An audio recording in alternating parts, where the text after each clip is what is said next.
तो पहली बार यह भी देखने को मिला कि अक्षय वट के दर्शन भी वहां पे श्रद्धालु कर रहा है, पातालपुरी के दर्शन कर रहा है, सरस्वती कूप के दर्शन कर रहा है। एक नए कॉरिडोर के रूप में सभी विकसित हो गए हैं। 50 करोड़ श्रद्धालु जिस प्रयागराज में आज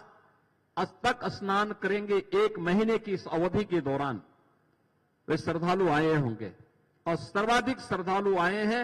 सड़क मार्ग से। उत्तर प्रदेश की अकेली अर्थव्यवस्था को महाकुंभ प्रयागराज के माध्यम से 3 लाख करोड़ रुपए की नई बढ़ोतरी होने जा रही है। प्रयागराज में महाकुंभ का आयोजन जहां हो रहा है, उस महाकुंभ के आयोजन स्थल पर भी आदरणीय प्रधानमंत्री जी की प्रेरणा से जो कुंभ स्थल है, यह भी डिफेंस की ही लैंड है, और उस लैंड पर हर वर्ष जब भी माघ मेला होता है, जब भी कुंभ का आयोजन, महाकुंभ का आयोजन होता है, उत्तर प्रदेश सरकार को लीज पर भूमि प्राप्त हो जाती है, और पिछले 8 वर्ष के अंदर जो भी आयोजन हुए हैं, बड़ी सहजता के साथ वह भूमि मिली। और अब तो पहली बार यह भी देखने को मिला कि अक्षय वट के दर्शन भी वहां पे श्रद्धालु कर रहा है, पातालपुरी के दर्शन कर रहा है, सरस्वती कूप के दर्शन कर रहा है। एक नए कॉरिडोर के रूप में सभी विकसित हो गए हैं। याद करिए, स्वतंत्र भारत में 1947 से लेके 2019 तक जहां तक आम जन और श्रद्धालु नहीं पहुंच पाता था, एक डबल इंजन की भारतीय जनता पार्टी की सरकार और आदरणीय रक्षा मंत्री जी के कारण आज वहां पर भी श्रद्धालु पहुंच करके उन सुविधाओं का उपयोग कर पा रहा है। सैकड़ों वर्षों से बनी हुई दबी हुई भावनाओं को, दबी हुई आस्था को एक नया सम्मान प्रयागराज में मिल रहा है। एक तरफ महाकुंभ का आयोजन और दूसरी तरफ वहां के इंफ्रास्ट्रक्चर को लेकर के। बहनों और भाइयों, कल्पना करिए 50 करोड़ श्रद्धालु जिस प्रयागराज में आज तक स्नान करेंगे, 1 महीने की इस अवधि के दौरान वे श्रद्धालु आए होंगे, और सर्वाधिक श्रद्धालु आए हैं सड़क मार्ग से। सड़क मार्ग से वहां पे रेलवे की बेहतरीन सुविधा हुई, सैकड़ों की संख्या में मेरा स्पेशल भी चलाई गई।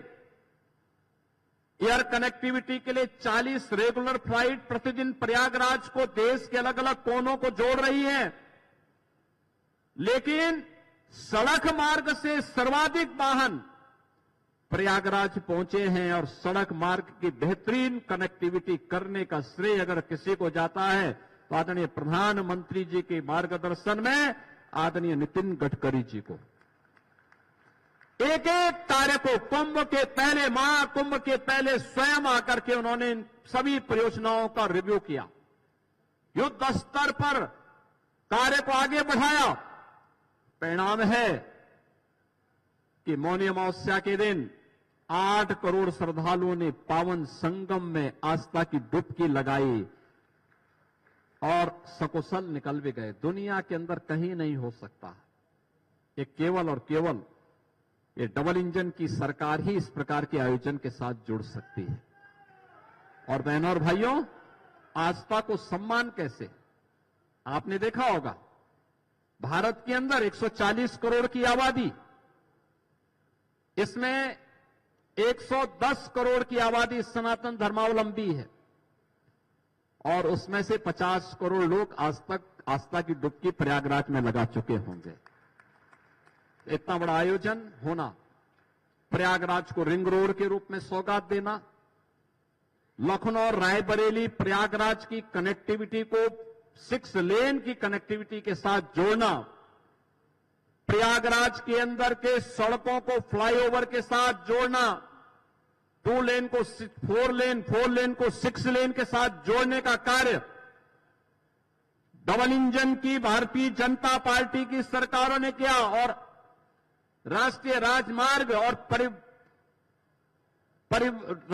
केंद्रीय राजमार्ग विभाग मंत्रालय को जो भी प्रस्ताव हम लोगों ने महाकुंभ की दृष्टि से भेजे थे, उन सभी प्रस्तावों को आदरणीय गडकरी जी ने एक झटके में स्वीकृत करते हुए महाकुंभ को भव्य और दिव्य बनाने के लिए अपना पूरा योगदान दिया। आज उसका परिणाम है कि प्रतिदिन करोड़ों की संख्या में श्रद्धालु आकर के आस्था की डुबकी आसानी से लगा पा रहा है। मैं इस अवसर पर अपने दोनों यशस्वी नेताओं का एक बार फिर से प्रदेश की राजधानी लखनऊ में हृदय से स्वागत करता हूं और इस अवसर पर मैं आदरणीय गडकरी जी के संज्ञान में इस बात को जरूर लाना चाहूंगा कि इस बार जो स्केल है वहां पर, इसको देखते हुए हमारी कैबिनेट ने भी 22 जनवरी को प्रयागराज में जाकर के सामूहिक रूप से आस्था की डुबकी लगाई थी और तब हम लोगों ने महसूस किया था कि गंगा नदी में शास्त्री ब्रिज के पैरेलल एक नया ब्रिज बनना बहुत आवश्यक है। जो लोड है वहां पे ट्रैफिक का, नैनी में सिग्नेचर ब्रिज, यमुना नदी के ऊपर नैनी में सिग्नेचर ब्रिज के ऊपर एक नया ब्रिज उसके पैरेलल बनना आवश्यक है, क्योंकि प्रयागराज के साथ साथ आने वाले हर वर्ष वहां माघ मेला लगता है,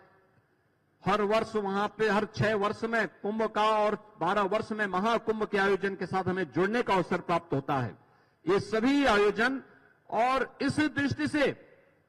हम लोग इन सभी आयोजनों के साथ जो कुछ भी कार्य कर पाते हैं, बहनों और भाइयों, वह यहां पे टूरिज्म को उतना ही गुना आगे बढ़ाता है। ये मान के चलिए, ये जो 50-55 करोड़ लोग उत्तर प्रदेश में महाकुंभ के आयोजन के साथ जुड़ेंगे, ये उत्तर प्रदेश और देश की इकोनॉमी को कितना इसको बूस्ट प्राप्त मिलेगा, इसका अनुमान आप कर सकते हैं। मेरा अनुमान है कि उत्तर प्रदेश की अकेली अर्थव्यवस्था को महाकुंभ प्रयागराज के माध्यम से 3 लाख करोड़ रुपए की नई बढ़ोतरी होने जा रही है।